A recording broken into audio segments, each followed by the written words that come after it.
అంటున్నాడు, ప్రతి వానికి ఇవ్వటానికి కావాల్సినటువంటి జీతం నా దగ్గర ఉంది. మరి వాటిని పొందటం ఎలా? ప్రతి వానికి ఇచ్చుటకు జీతం నా దగ్గర ఉంది అన్నాడు. ఇప్పుడే మనం అనుకున్నాము, మనము చేసిన పాపాన్ని బట్టి దేవుడు మనకేం చేయలేదు, ప్రతిదండన చేయలే, ప్రతీకారం చేయలే, ప్రతిఫలము ఇవ్వలే. ఇస్తే మనం తట్టుకోలేము.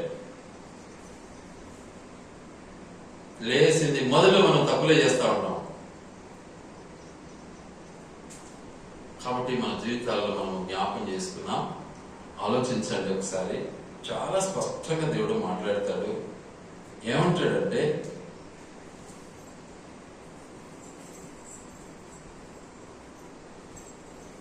కాలము సమీపమై ఉన్నది, కాలము సమీపమై ఉన్నది. అన్యాయము చేయవాడు అన్యాయమే చేయనేమో, అపవిత్రుడైన వాడు ఇంకనూ అపవిత్రుడిగానే ఉండనేమో, నీతిమంతుడు ఇంకనూ నీతిమంతుడుగానే ఉండనేమో, పరిశుద్ధుడు ఇంకనూ పరిశుద్ధుడిగానే ఉండనేమో. ఇదిగో నేను వస్తున్నాను, వాని వాని క్రియల చొప్పున వానికి ప్రతి వానికి ఇచ్చుటకు జీతము సిద్ధపరిచి ఉన్నాను, నా యొద్ద ఉన్నది, ఎందుకంటే నేనే జీతం ఇచ్చేది అంటున్నాడు. అయితే ఏం చెప్పాడు మరి మనకు? తన యొక్క ఉద్దేశం ఏంటిది? ఆయన ఇచ్చినటువంటి ఆధిక్యత ఏంటిది? ఆయన సిద్ధపరిచినటువంటి జీతం ఎలా ఉంటుంది? వాటిని మనము గ్రహించడం నేర్చుకోవాలి. ఎందుకంటే ఆయన మన కొరకు ఏర్పాటు చేసినటువంటి పని ఏంటిది? మనం నిజంగా ఆయన యొక్క క్రియలను మనము గమనించడం నేర్చుకోవాలి.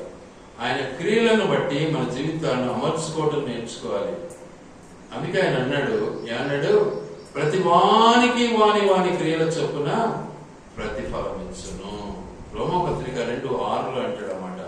రోమపత్రిక 2:6 చూడండి దయచేసి. రోమపత్రిక 2:6 ఆయన ప్రతి వానికి వాని వాని క్రియల చొప్పున ప్రతిఫలం ఇచ్చును. సత్క్రియను ఓపికగా చేయొచ్చు, మహిమను ఘనతను అక్షయతను వెదకు వారికి నిత్య జీవము ఇచ్చును. ఏం చేయాలా? ఓపికగా. మనకు ఓపికలు ఉండవు, టక్ అని మాట్లాడేస్తాం మనం, టకమని జవాబు చెప్పేస్తాం. ఇబ్బంది ఏం లే, రోజంతా బలి తగిలితే సార్ అయిపోయి ఎత్తిపోయినాం అనుకుంటాం. మనలో ఓర్పే లేదు అసలు. కానీ దేవుడు దయామయుడై ఆయన ఏం చేశాడు? మన ప్రతి పరిస్థితిని ఆయన గమనిస్తూ మన బాధనంతటిని కూడా ఆయన నిజంగా తన పైన వేసుకుంటూ ఆయన సహనం గలవాడై మనల్ని నడిపించడానికి ఇష్టపడినటువంటి మన దేవుడు. కాబట్టి ఆయన అంటున్నటువంటి మాట ఏంటంటే చాలా స్పష్టంగా అంటున్నాడు. ఆయన ఏమంటున్నాడు? వాని వాని క్రియల చొప్పున ప్రతిఫలం ఇచ్చును. కాబట్టి అక్షయత, ఘనత, మహిమ వీటన్నిటిని వెదకి వాటి ప్రకారం నడుచుకున్నట్లయితే నిత్య జీవము నీకు అనుగ్రహించబడును అంటున్నాడు. కాబట్టి వాటిని మన జీవితంలో మనం నెమరేసుకోవాలి. ఎందుకంటే వాటిని మనం పొందినప్పుడే మన క్రియలు మారిపోతూ వస్తాయి. మన క్రియలు పరిశుద్ధంగా మార్చబడుతూ ఉంటాయి. మనము చెడుగా ఆలోచించమిక, చెడు ఆలోచన మనకుండదు, స్వార్థం మనకుండదు, ఇతరుని క్షేమం కోరడానికి ఇష్టపడతాం. యేసుక్రీస్తు ప్రభుల వారు ఈ లోకానికి వచ్చిన తన ఉద్దేశం ఏంటి? ఆయన తన తాను కనపరచడానికి వచ్చాడా, లేకపోతే మనల్ని కనపరచాలని వచ్చాడా? ఆయన తన యొక్క గొప్పతనాన్ని మనకు చూపించాలని వచ్చాడా, లేకపోతే తన యొక్క గొప్పతనాన్ని బట్టి మనల్ని కనపరచడానికి వచ్చాడా? ఆలోచించాలి ఒకసారి. కాబట్టి ఆయన ఎలా వచ్చాడు ఈ లోకానికి? ఎలా వచ్చాడు? రిక్తుడుగా వచ్చాడు. రిక్తుడుగా వచ్చాడు. ఎక్కడ జన్మించాడు ఆయన? ఎక్కడ? పశువుల పాకలో జన్మించాడు. పశువుల పాకలో పరుండబెట్టబడ్డాడు. కాబట్టి మరి ఆయన అంత హీన దశను అనుభవించడం గల కారణం ఏంటిది అంటే, మనిషి గ్రహించాలి, మనిషికి నేను చేరువ కావాలి, మనిషికి దగ్గర ఉండాలి, మనిషితో నేను కలిసి ఉండాలి, ప్రజల్లో నేను మమేకమై జీవించాలి, ప్రజలతో నేను ఉండాలి అన్నటువంటి తన యొక్క ఉన్నతమైనటువంటి ఆశయం. ఈ రోజుల్లో కాస్త 10 రూపాయలు ఉంటే చాలు, ఏం చేస్తారు? పైన చూస్తారు, కింద చూడరు. పై వాళ్ళని చూసుకుంటారు, కింద ఆలోచించండి ఒకసారి. ఈ రోజుల్లో ఉన్నటువంటి గొప్పతనం అది. కాబట్టి ఒకసారి ఆలోచించాలి. మన బ్రతుకును ఒకసారి ఆలోచించాలి. మన కొరకు మన దేవుడు ఏం చేస్తున్నాడు? మనం బాగుండాలని ఆయన దరిద్రుడైపోయాడు. మనం ధనవంతులం కావాలని ఆయన దరిద్రుడైపోయాడు. మనము ఆరోగ్యవంతులుగా ఉండాలని రోగగ్రస్తుడైపోయాడు. మనము నిజంగా మన దెబ్బల నుండి మనం కోలుకోవాలని ఆయన గాయపరచబడ్డాడు. ఇవన్నీ చూస్తే ఒకసారి ఆలోచిస్తే మన బ్రతుకులు ఎలా ఉన్నాయి ఒకసారి మనం గమనించాలి. కాబట్టి మనకు జీవితం ఇవ్వడానికి సిద్ధంగా ఉన్నాడు. అందుకే ఇవన్నీ చేశాడు. ఇక ఫైనల్ గా ఏం చేయాలంటున్నాడు? మీరు నిజంగా నా మాటలు అంగీకరించిన వారైతే వాటిని బట్టి మీరు ఏమైతారు? జీతం పొందుతారు. మీరు జీతం పొందుతారు. ఏంటిది ఆ జీతం? పరలోకమా లేకపోతే నరకమా? పరలోకమా లేకపోతే నరకమా? ఏది కావాలి మనకు? ఆయన మాటలు వినకుండా మనం పరలోకం పోవాలి అంటే పోగలమా? పోలేము. ఆయన మాట ప్రకారం జీవించినట్లయితేనే మనం పరలోక రాజ్యానికి అర్హులం అవుతాం. అలా మనము అర్హులం అయినప్పుడే నిజంగా మనము దేవుని రాజ్యంలో ప్రవేశించడానికి నిజంగా దోహదపడుతుంది. మన జీవితాలను సరి చేసుకోవాలి. అందుకే అంటాడు ప్రతివాడు ఏమన్నాడు? మేము చదివిన కొరింథీ పత్రికలో ఏమన్నాడు? ప్రతివాడు ఏం చేయాలంట? ప్రతి మనుషుడు తను తాను పరీక్షించుకోకుండా మనం ఎంతో మంది నిజంగానే నేను చేసేదంతా కరెక్ట్గా అనుకుంటా అంటారు. ఏం ప్రయోజనం దానివల్ల? మనిషి ఆలోచన ఎంత మాత్రం మంచిది ఒకసారి ఆలోచించాలి మనం. మనిషి నిజంగా దేవుని యొక్క ఉద్దేశాలను నెరవేర్చేవాడుగా ఉండాలన్నది దేవుని యొక్క కోరిక. కాబట్టి ఏం చేయాలి మరి? మనం చేసినటువంటి తన ఉద్దేశం ఏంటిది అంటే పక్షపాతము లేకుండా జీవించడం నేర్చుకోవాలి. మన దేవుడు పక్షపాతి కాడు. మన దేవుడు యథార్థవంతుడు. మన దేవుడు అందరి పట్ల దయగలిగినటువంటి దేవుడు. ఒకరిద్దరి పట్ల కాదు. వీడు నావాడు వాళ్ళవాడు అనేవాడు కాదు. ఈ రోజుల్లో మనుషుల్లో అది ఉంది అంటే వాడు దేవుని వాడు కానే కాడు. అలాంటి భావం కలిగినటువంటి ఏ మనిషి కూడా దేవుని బిడ్డకు అర్హుడు కాడు. సేవకుడు కావచ్చు, విశ్వాసి కావచ్చు. కాబట్టి దేవుని యొక్క ఉద్దేశం ఏంటిది అంటే పక్షపాతం లేకుండా దేవుడు అందరి పట్ల తన యొక్క ఔన్నత్యాన్ని వదిలిపెట్టి ఏం చేశాడు? ఈ లోకానికి వచ్చి నిజంగా మనతో సహజీవనం చేయడానికి ఇష్టపడ్డాడు మన దేవుడు. అట్టి ఆ దేవుని మనము జ్ఞాపకం చేసుకుంటూ మన జీవితాలను మనం సరి చేసుకోవాలన్నదే దేవుని యొక్క ముఖ్య ఉద్దేశం. వాటిని ఎల్లప్పుడూ కూడా మనన చేసుకోవాలి. వాటిని మనము నిజంగా ఎలా జీవితాన్ని సరి చేసుకోవాలి అనేది మనం నేర్చుకోవాలి. అందుకే యేసు క్రీస్తు ప్రభుల వారు ఎన్నో సత్యాలను మన ముందు పెడుతూ వచ్చాడు. చూద్దాం ఆ మాటలు కొన్ని ఒక్కసారి జ్ఞాపకం చేసుకుందాం. గతంలో మనం చదివాం. చూడండి దయచేసి 25వ అధ్యాయం మత్తయి సువార్త 25వ అధ్యాయం మత్తయి సువార్త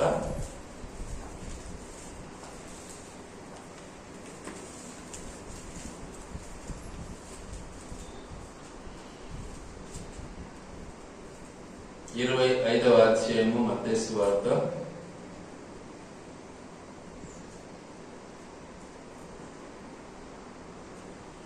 31-32 వచనాలు చదువుకుందాం.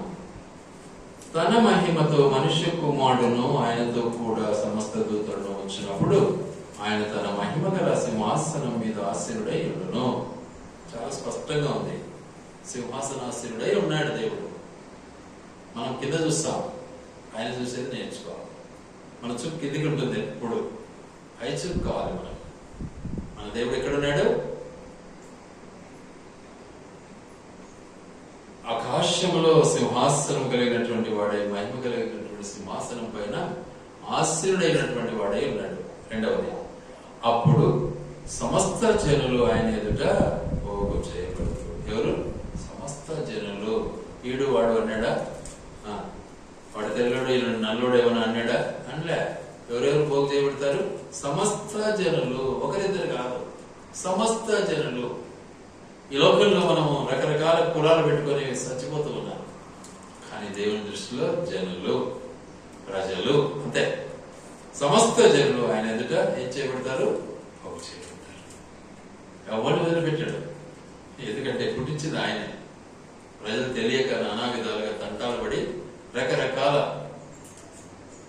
మనస్తత్వం కలిగి మానవుడు సంచరిస్తూ ఉన్నాడు ఈ రోజుల్లో. అయితే దేవాది దేవుడు ప్రతి ఒక్కరిని ఏం చేస్తాడంట?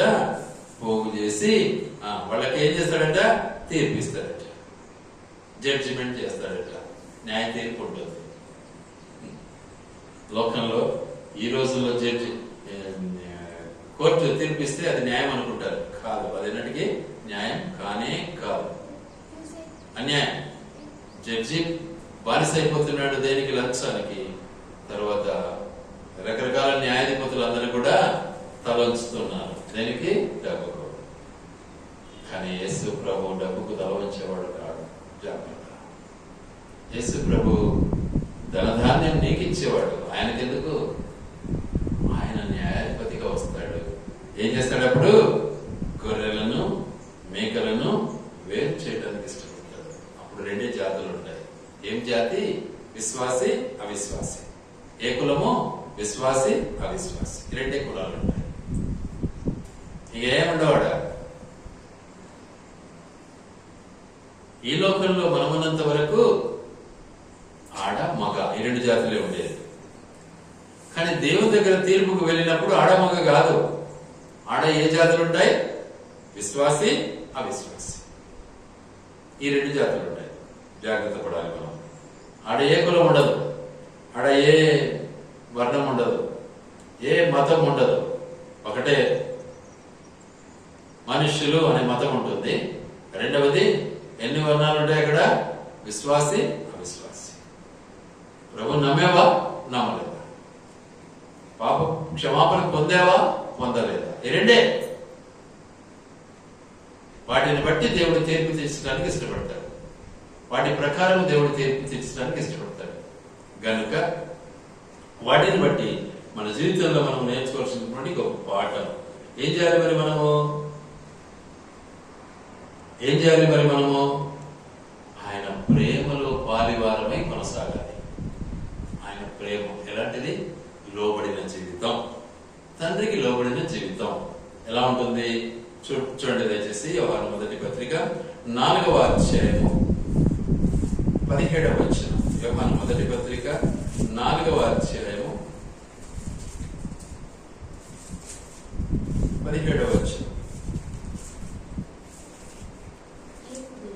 తీర్పు దినమందు మనకు ధైర్యము కలుగునట్లు దీని వలన ప్రేమ మనలో పరిపూర్ణము చేయబడి ఉన్నది.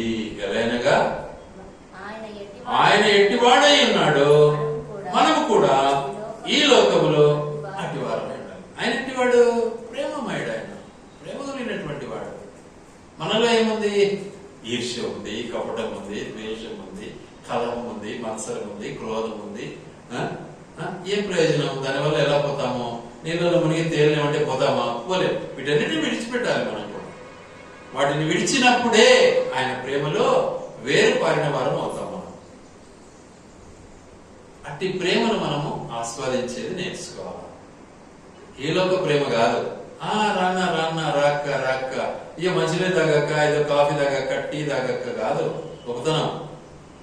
అది గౌరవించుకోవటం బాగానే ఉంది, కానీ ప్రేమ, దేవుని ప్రేమ అవసరం. స్వచ్ఛమైన ప్రేమ. డబ్బున్న వాళ్ళు వస్తే ఒక రకం, డబ్బు లేని వాళ్ళు వస్తే ఒక రకం చూడడం ఎంత గొప్ప ప్రేమ అది. అవును కదా? ఎవరినైనా ఒకే రీతిగా క్రీస్తును వలె మనం ప్రేమించడం నేర్చుకోవాలి. అందుకే ఆయన చక్కగా మనకు రాసి పెట్టాడు ఈ మాటలన్నీ కూడా. వాటి ప్రకారం మనము నడుచుకోవటం మనకు కావాల్సినటువంటి గొప్ప అధికత దేవుడు మనకి ఇచ్చాడు. గనుక మనం ఏం చేయాలి? ఎల్లప్పుడు కూడా ఆయన వైపు చూస్తూ ముందుకు సాగాలి. అందుకే వాక్యం ఏమంటుంది? హెబ్రీ పత్రిక 12:1-2 మాట అంటాడు. చూడండి దయచేసి. హెబ్రీ పత్రిక 12:1-2.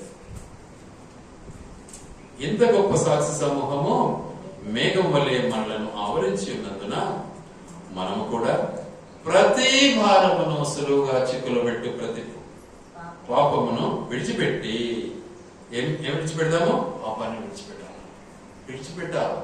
చేయకూడదు. ఇక దయచేసి అలా ఆలోచన చేయకూడదు. అసలు విడిచిపెట్టి విశ్వాసములకు కర్తయు దాన్ని కొనసాగించువాడు నేను యేసు వైపు చూచుచు మన ఎదుట ఉంచబడిన పందెములు ఓపికతో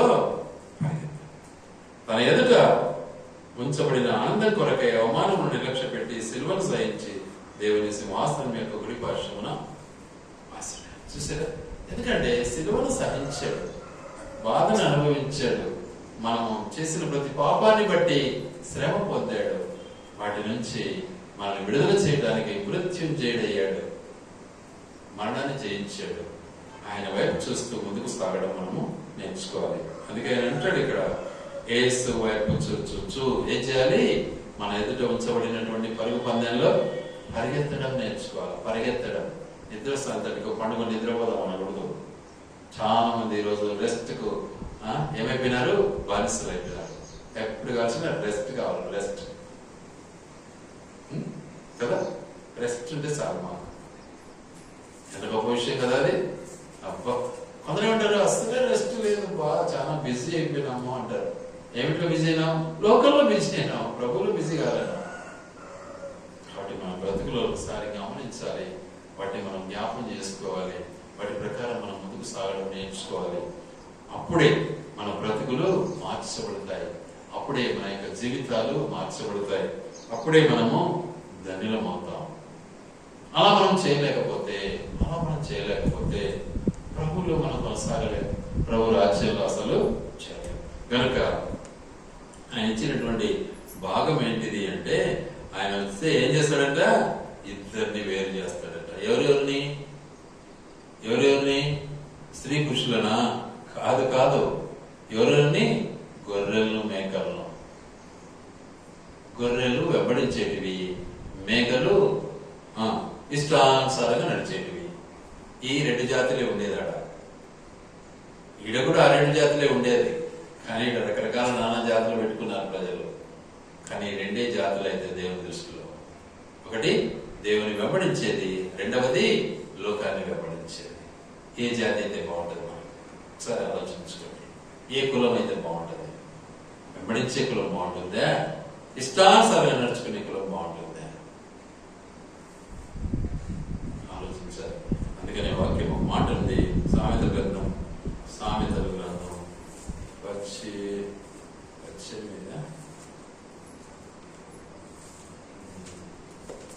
బహుశా 18 అనుకుంటా. చూద్దాం.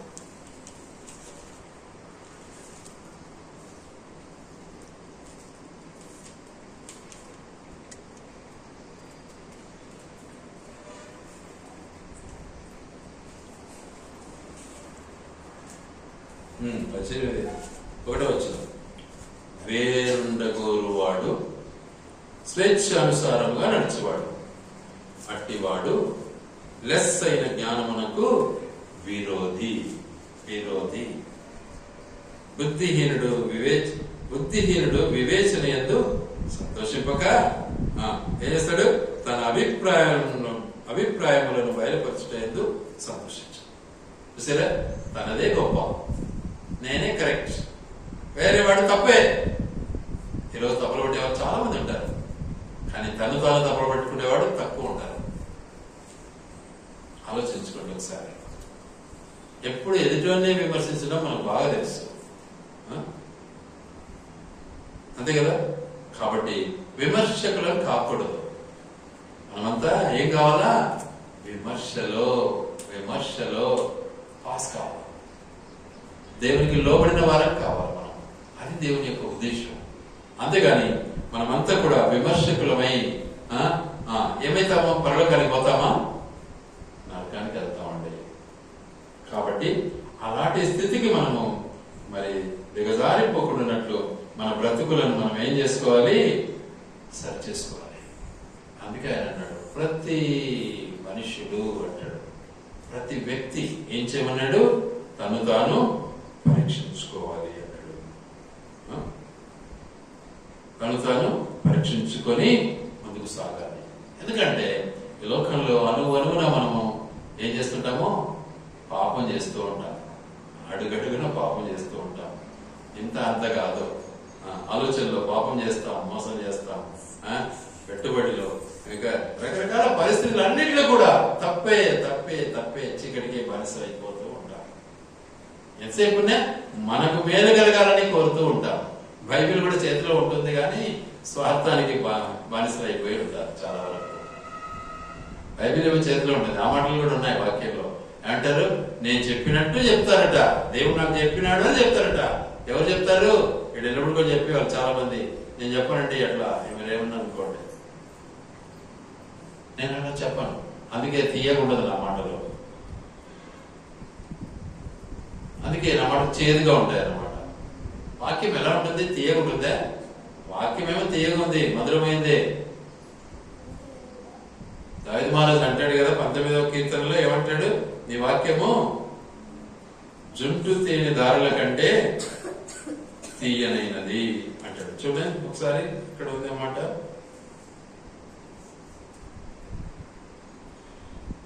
అవి బంగారు కంటెనో విస్తారమైన మేలు, బంగారు కంటెనో కోరదగినవి, తేనె కంటెనో జుంటు తేనె దారుల కంటెనో మధురమైనది. దేవుని వాక్యం చూసారా? అయితే అయితే అది ఎలా ఉంటుంది మరి పరిస్థితి? ఇంకొక మాట దానికి జవాబు మీకు చూపిస్తాను. చూడండి ఎలా ఉంటుందో. హెబ్రీ పత్రిక 4:12. హెబ్రీ పత్రిక 4:12.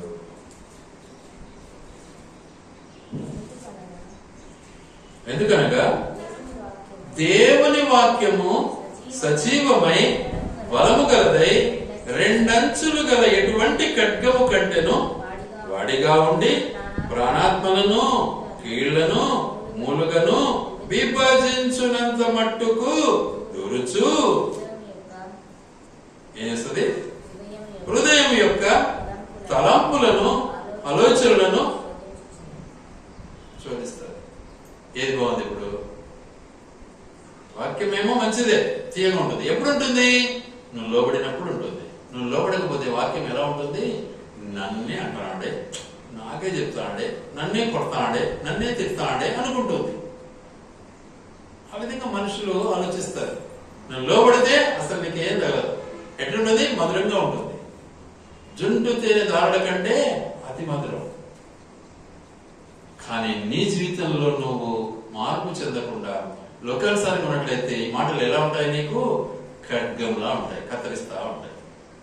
నాకే చెప్తాడే, నన్నే అంటాడే, నిన్నే అంటాడు, నేనా అనేది వాక్యం చెప్తుంది, పరిశుద్ధ గ్రంథం చెప్తుంది, నీతోనే మాట్లాడుతుంది. ఇందులో సందేహమే ఉండకూడదు. కాబట్టి ఈ సత్యాన్ని ఎరగాలి. మనిషి వాక్యాన్ని చదివితే నీతో మాట్లాడుతుంది. నువ్వు చదవకపోతే నీతో మాట్లాడదు. వింటే నీతో మాట్లాడుతుంది, వినకపోతే మాట్లాడదు. అంతే. జాగ్రత్త పడాలి మనం. కనుక ఆ రీతిగా మనము మార్పు చెందాలి. అప్పుడే మన జీవితాలు బాగవుతాయి. లేకపోతే నష్టానికే బానిసలమైపోతూ ఉంటాం. ఇది దేవుని యొక్క ఉద్దేశం. కాబట్టి వాటిని బట్టి మనము కొనసాగటం, వాటిని బట్టి మనం సిద్ధపడటం, వాటిని బట్టి మనల్ని మనం పరీక్షించుకోవటం ఎంతైనా అవసరమని వాక్యం సెలవిస్తా ఉంది. కాబట్టి ఈ రొట్టెను తిని ఈ పాత్రలోని త్రాగుతున్నావు అంటే ఏం చేసుకోవాలా? నీవు ప్రశ్నించుకోవాలి. ఏం చేస్తున్నాను నేను? ఎలా ఉన్నాను నేను? చక్కగా నిలబడ్డానా? ఏమైనా వంకరగా ఉన్నానా? లేకపోతే తొట్టుబాటులో ఉన్నానా? ఏమైనా పడిపోయినానా? ఏ పరిస్థితిలో ఉన్నాను? అలా ఉన్నట్లయితే తీసుకోవటం మంచిది కాదు. దానివల్ల ఏమైతుంది? రోగివైపోతావు. అలా తీసుకోవడం వల్ల ఏమైపోతావు? రోగివైపోతావు. చాలా క్లియర్ గా ఉంది వాక్యంలో. ఇంటికి పోయినా చదువుకోండి కావాలంటే. అలా తిని త్రాగితే ఏమైతుంది? రోగిస్తులు అయిపోతారు. ఎంతో మంది భూమి మీద నుంచి వెళ్ళిపోయినారు అని కూడా ఉంది వాక్యంలో, 11వ అధ్యాయంలో. కాబట్టి వాటి నుంచి మనము మేలుకోవాలి. అలా మనం సిద్ధపడాలి. అలా మనము నిజంగా దేవుని యొక్క రాకడలో మనము సిద్ధపడటానికి దేవుడు మనకిచ్చే ఈ తరుణాన్ని పోగొట్టుకోకుండా నిజంగా మనము ఏం చేయాలి?